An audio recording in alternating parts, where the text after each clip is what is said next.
N'izuụka ole gara aga ka a gwara anyị ọmalịcha nwaada na-anata akwụkwọ wee zute onye ashịma n'ụzọ si n'ụgbọala ọ nọ rituo wee were ọgwụ nke ya were nye nwa amadi ya nwa.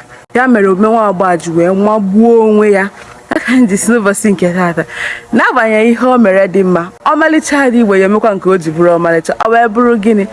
Ashịma nwere afọ Igbo. Ihe a na-akpọ ashịma n'asụsụ Igbo bụ ume ọkụ. Ị nwekwara ike isi nwa okorobịa na-aya ọrịa ume ọkụ, nwa agbọghọbịa na-ayakwa ọrịa ume ọkụ. Ngwa ka emesịanụ. Ọtụtụ osisi anyị mara n'elu ụwa ugbu a, ọtụtụ osisi dịgasị n'ala Igbo ugbu a nwere ihe a na-akpọ branch. Ịghọtara? Branch ya bụ ife osisi onwe branch dịgasị na ya bụ osisi. Ịghọta? Ya mere m jiri si gị n'agbanyeghị na osisi anwa nwere branch nwekwara afọ Igbo. Ihe a na-akpọ branch n'asụsụ Igbo bụ alaka. Alaka. Ịghọtara? Asị ewo ikuku kwaturu alaka osisi anụwa. Ikuku kwaturu alaka osisi gịnị? Osisi ube. Ewo negodo alaka osisi a dara, alaka osisi ụkwa anwa adagokwa. Ịghọtara? Ewo alaka osisi a mara mma. Ịghọtara? Ngwa branch mere gịnị pụtara alaka n'asụsụ Igbo. Enwere ihe onyonyo m mere na wara YouTube m ebe m kọwara ọjị na uru ọjị bara na ọtụtụ ihe ndị ọzọ dịgasị ebe ọjị dị. Ya bụ ma uru ọ bara, ihe eji ọjị eme o. Onye nwere ike ịwa ọjị ya gbara gaba na wara YouTube m ka ị nwee ike mee gịnị kirie ya ebe ahụ. Afa awara YouTube m bụ ọmalịcha Ada Igbo. Ya bụrụ na ịchọ isonye mana Facebook o, mana YouTube o, mana TikTok o, ebe ọ bụla ị chọrọ isonyere m, afa m ebe ahụ bụ ọmalịcha Ada Igbo. Mana ọ bụrụ maka ka m ji bịa n'ụbọchị nke tata, ihe m chọrọ ịgwa gị bụ ọ bụrụ na ọjị adịghị, e nwekwara ihe ị nwere ike iji wee nọchite anya ọjị. Ọ wee bụrụ ihe a na-akpọ bitter kola ka ị nwere ike iji nọchie anya ọjị. Mana ịbịazie n'asụsụ Igbo, ịmakwa na bitter kola nwere afọ Igbo. Ihe a na-akpọ bitter kola n'asụsụ Igbo bụ akị ilu. Akị ilu ọ bụ ike ọ bụrụ maka etu o si atọ mere eji wee gụọ ya akị ilu. Ngwa kemesianụ. Ọ nwere ụbọchị amarọ m ọ ụbọchị m tinyere ọnwụ ihe onyonyo m chọrọ ịga mee maka wara YouTube m. O were ụbọchị a o wee bụrụ na ihe Igbo ka ha na-emepụta. O nwere obodo na-egosi maka ndụ na omenala Igbo. Ha mere Igbo Cultural Day ụbọchị anwa. Gosi ka m gaa ebe ahụ. Ịmakwu ka ọ ga-adị m ga-eji ejiji ndị Igbo. Mgbe etinye Cowries n'isi m ka m tinyere ya, otu nwaanyị wee fụ m ifụla anya ọ na-ene m ụbọchị nna ya arụ hagide arụ gaa ụlọ ọgwụ. A wee chọọ ihe enu chọọ ya na afụrọ ya, atọvie n'enu chọọ ya na afụrọ ya. Mmekwa gịnị? Enye m ọgwụ a na-aṅụ mme gịnị nnabaga ṅụọ ya. Ọ wee bụrụ gịnị ka m chịgwa vein a nwere afọ Igbo. Vein nwere afọ Igbo. Ihe a na-akpọ vein a n'asụsụ Igbo bụ gịnị? Akwara. Ọ sị nye m akwara anụ. Ọgbọ anụ tinyere m umeju ya. Okay, no problem. Tinyere m akụrụ ya. Tinyere m ume ọkpụkpụ.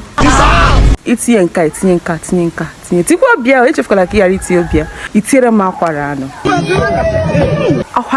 Akwara pụtara vein n'asụsụ Igbo. Ngwa nke mesịa. Ifuru ụdịrị hit dị ugbu a. Hit dị ugbu a bụ ọ na-eme okenye, ọ na-eme ụmụaka. Ọ na-eme ụmụaka, ọ na-eme okenye. The heat is too much. It is suffocating. Chibo ọmarịcha na square iwe n'ụtụtụ a. Hapụ ya na-ekwu. Heat dị too much. Mana n'agbanyeghị etu ọ dịgodi, ị na-anya n'iru nkịta ifu na ọ na-asụ m akwụ na-arụ. Mana anyị agaghị eji mgbagbu ghara ọgụ. You know, ịmakwa. Ọ wee bụrụ gịnị? Heat pụtara okpo ofufu. Ịghọtara? Kama isi egwo heat na-emekwanụ m isi okpo ofufu na-eme m. Ịghọtara? Okpo ofufu dị ebe a. Egwo okpo ofufu nke a karịa. Maka ụbọchị ọzọ ngwa nke mesịa na onye nke m. Akọrọ m okpo ofufu ụnyaahụ. Mana ị ma na ka okpo ofufu na-eme, enwere ihe na-atasịsị mmadụ na-arụ. ihe ahụ a na-akpọ sweat. Ị na-anya n'iru m kịta ifu na ọ na-eme gịnị na ọ na-atasịsị. Ihe ahụ a na-akpọ sweat. Gịnị ka a na-akpọkwa ya n'afọ Igbo? Ọkwa ịma na ọ nwere afọ Igbo? Ịmakwa? Ịmarọ? Ịmarọ na ọ nwere afọ Igbo? Ngwa gezie ntị ka ngwa gị ha na-akpọ ya n'asụsụ Igbo. Sweat anwa ihe a na-akpọ ya n'asụsụ Igbo bụ gịnị? Ọsịsọ. Ọsịsọ. Asịkwa nga ọsịsọ. Asịkwa nga ọsịsọ. Ọsịsọ bụkwa fast. Ọsịsọ. Ọsịsọ. Ọsịsọ. Ife na ha dị gwa ha dị iche. Ọsịsọ ya bụ sweat pụtara ọsịsọ. Ọsịsọ na-agba m. Ficha ọsịsọ dị gị n'iru. Ngwan kemesịa n'ihe gbasakwara ọjị n'asụsụ Igbo.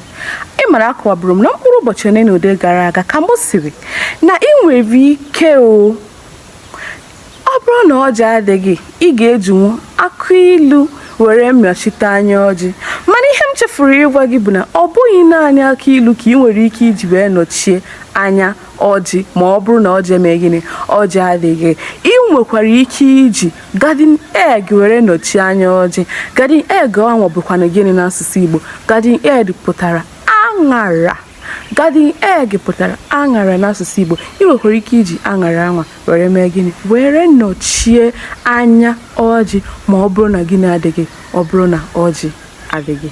Ngwanụ ka emesịa.